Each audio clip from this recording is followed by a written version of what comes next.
करके ये बात कहता था, आज भी कहता हूं। हुड्डा भाजपा के साथ मिला हुआ है और हुड्डा ने ही अब की बार भाजपा को फिर से सत्ता में लाने के लिए बड़े गेम प्लानिंग करी, बड़ा गेम चेंजर रहा। अब तो बावरिया की स्टेटमेंट आने के बाद तो स्पष्ट हो गया, कहा तो हुड्डा जो है उदयभान के माध्यम से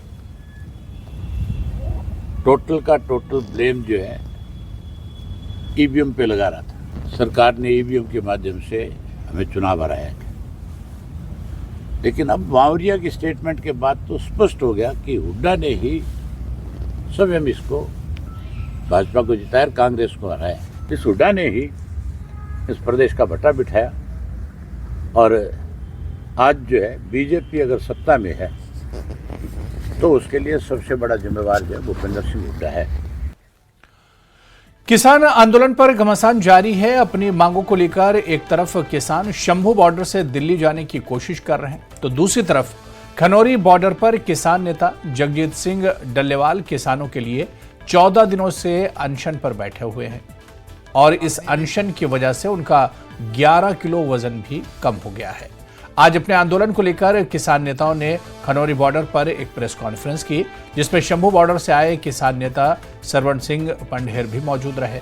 यहां किसान नेता अभिमन्यु कोहाड़ ने कहा कि अगर अनशन पर बैठे जगजीत सिंह डल्लेवाल को कुछ भी हुआ तो इसकी जिम्मेदारी पीएम मोदी और गृह मंत्री अमित शाह की होगी।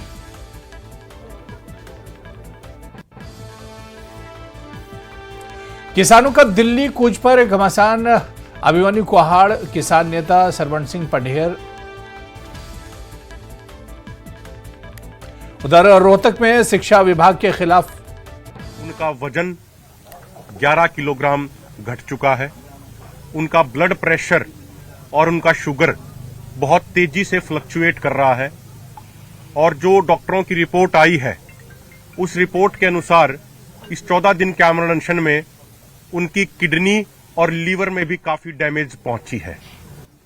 भारत के इतिहास में आजादी के बाद ये पहली बार हो रहा है कि कोई इतनी संवेदनहीन सरकार सत्ता के केंद्र में बैठी है। हम स्पष्ट और कड़े शब्दों में सरकार को ये कहना चाह रहे हैं दोनों फोरमों की तरफ से कि यदि सरदार जगजीत सिंह डल्लेवाल जी की जिंदगी के साथ कुछ भी हुआ तो उसकी सीधी सीधी जिम्मेदारी केंद्र सरकार की, प्रधानमंत्री नरेंद्र मोदी जी की और गृह मंत्री अमित शाह जी की होगी। उसके बाद जो भी स्थिति बनेगी उसके लिए वो स्वयं जिम्मेदार होंगे। 22 तारीख को जब हमारे दोनों मोर्चों का एक डेलीगेशन विपक्ष के नेता राहुल गांधी से मिला था तो उस समय माननीय राहुल गांधी जी ने कहा था कि आगामी संसद के सत्र में उनकी पार्टी प्राइवेट बिल लेके आएगी एमएसपी गारंटी कानून पे, लेकिन उसके बावजूद उस पे कोई भी प्रोग्रेस इस संसद सत्र में नहीं हुई। तो ना तो सत्ता किसानों को लेके गंभीर है सत्ता पक्ष और ना ही विपक्ष किसानों के मुद्दों को लेकर गंभीरता दिखा रहा है। आज खट्टर साहब बोल रहे थे कि दिल्ली जाने से कोई रोक नहीं है, अन्य वाहनों के ऊपर आ जाइए। जब मुख्यमंत्री थे खट्टर साहब तो पहले बोलते थे भी ट्रैक्टर ट्रॉली छोड़ दीजिए, चलकर आ जाइए।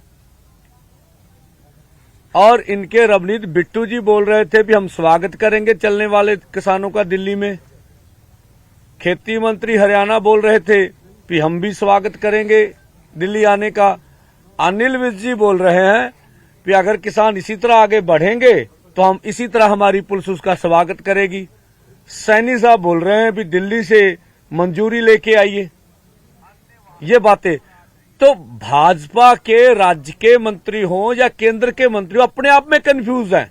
जिस तरह से जगजीत सिंह डल्लेवाल 14 दिन हो गए, उनका लगभग 11 किलो वेट कम हो गया, अभी सरकार नींद से जाग नहीं रही है, तो उसको डीरेल करने के लिए और मुद्दों पे चर्चा करने के लिए कि व्हीकल कौन सा लें कौन सा ना लें, इसके ऊपर डिबेट केंद्रित करने के लिए इस तरह की बयानबाजी जो कि अभी खट्टर साहब कर रहे हैं।